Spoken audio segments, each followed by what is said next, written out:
Hola, mi gente. What's going on? Welcome to another one of them episodes here at Nativision. Pew, pew, pew, pew. It's your girl, Natalie, and former sports photographer. And in this episode, there's a lot of first. First of all, I got my own custom made shirt right here, Nativision V-neck, one of its first kind. Let me know if you guys are interested in merch. I will arrange that for you. Just let me know, the fans. Number two, if you see my new little sign right here, it's cute. I'm like, this is episode 11. I'm like, why don't I have a sign? I'm like, I need a sign. So here we go. Number three, today is my first sports review video. When I say sports review video, I mean like as a sports analyst, and none other than I will be covering the Women's Gold Cup. This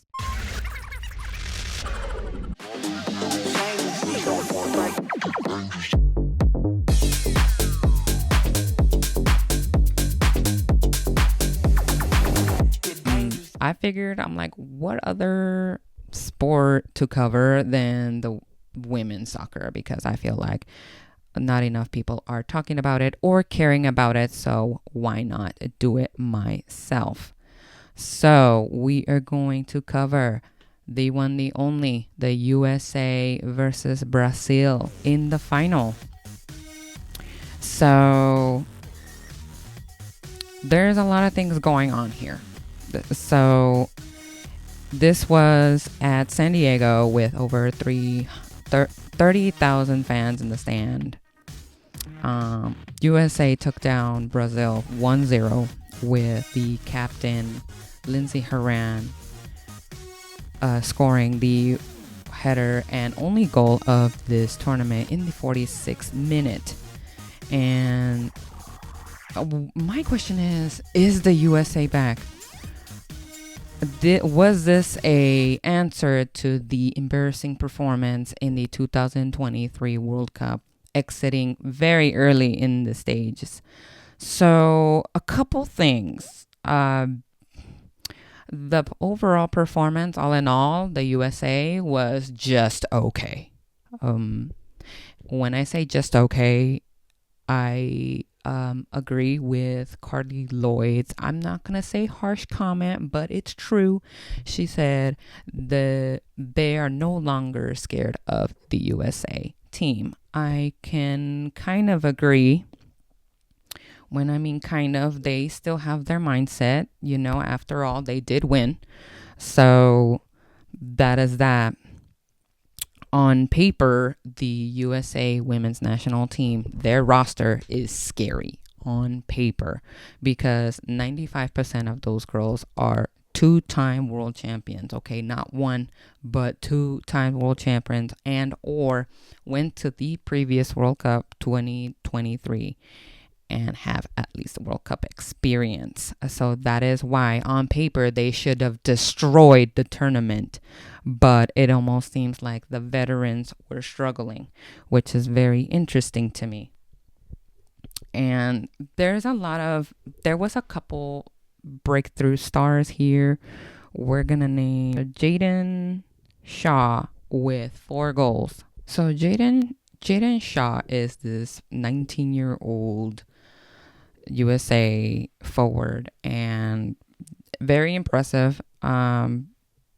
Probably this is her first playing with the United States. So for being fresh off the bench, this girl can play. Of course, we got the veteran Alyssa Nair, goalkeeper, did her thing once again. Of course, she well-deserved crowning to be the best in the tournament with 3 penalties. Just alone in the Canada game, she stopped 3 penalties and made one of her own. Very, very impressed, and still herself. I also believe the San Diego game, Canada versus USA, should have not been played because of the heavy rainfall on the field. Balls were stopping, puddles were everywhere. Every time someone fell, it looked like they were almost swimming. They were like gliding. Oh my God. It was also a crazy game to watch. It went from overtime to a penalty shootout. It was the game to watch. And obviously, USA came out on top to the finals. And also, I would just wanted to say that the reason why I say just okay performance overall in the USA winning the Gold Cup and just overall performance is because there are a grand total of 15 teams in the Concacaf Gold Cup. And I'm going to say about 80% of those teams still growing and becoming still growing and not elite. And when I mean non-elite, I mean to the World Cup level. Teams like República Dominicana, Guatemala, El Salvador, Puerto Rico, and such teams like that, they're still not having the proper investment in their leagues, therefore not growing their players to be at the elite level, which means elite level is the World Cup level. And they don't have investment. Going back to money, it's all about the money, getting better coaches, and we are still not.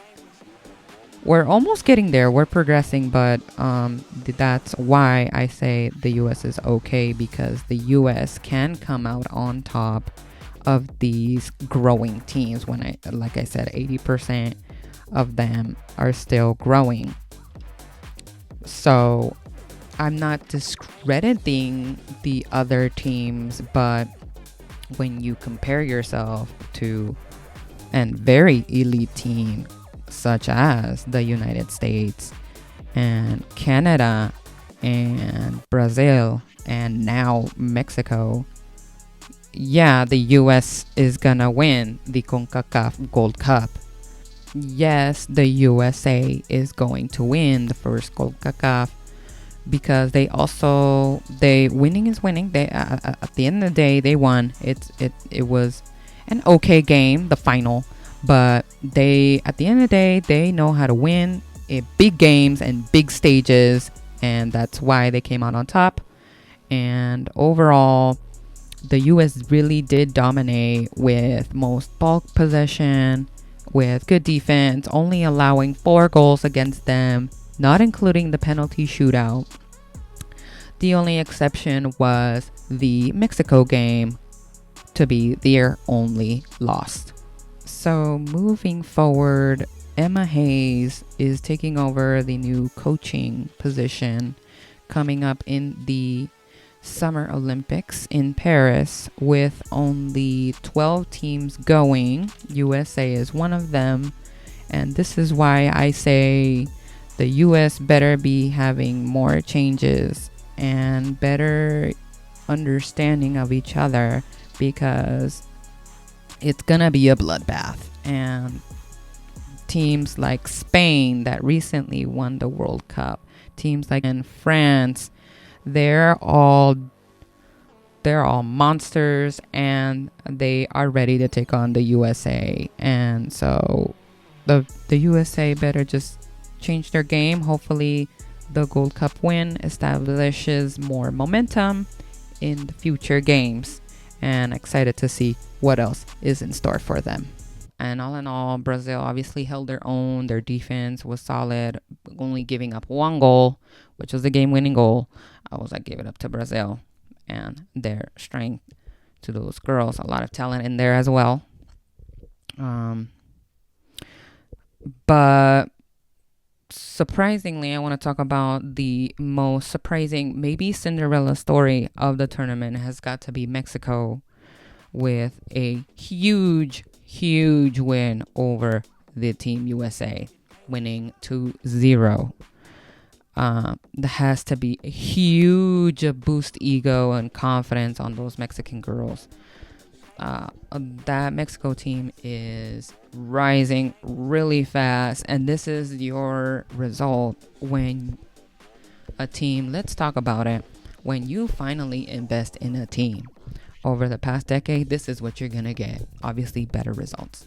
So that's what a lot of these women teams, especially in South America, are lacking. We're lacking money, investment, actually good coaching, um, uh, creating and elevating your soccer players into better players so they can emerge into the big stages and qualify for the World Cup. And this is what you get. This is the result you get when you invest in the Mexican soccer team and you make one of the most coming up, probably elite Mexican league is the Liga MX Femenine, which is probably the most competitive in the world now over the past decade. So, yeah, this win was no fluke over the USA team. They played their game. They played a very simple game with golazos from Lisbeth Ovalle and Mayra Pelayo. Like, these are not goals, these are golazos. Wait, like,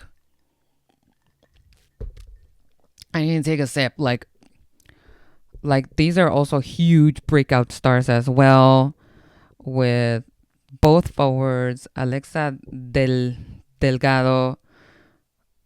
Uh, there is a lot of rising Mexican stars with also dual citizenship, and that means they're Mexican American. um, Maria Sanchez, the coach, they hired the coach, Pedro Lopez, in 2002. I'm sorry, 2022 as their new head coach. He's Spaniard and he implemented a European style of soccer. So moving forward, these ladies have a very, very, very bright future coming in short. In the Gold Cup, they obviously lost to Brazil, but still, I made it to the semifinals. But what a breakthrough performance! One of the most memorable I have ever seen from these Mexican girls, and it's also a win that they haven't won the U.S. team in 24 years. That's incredible.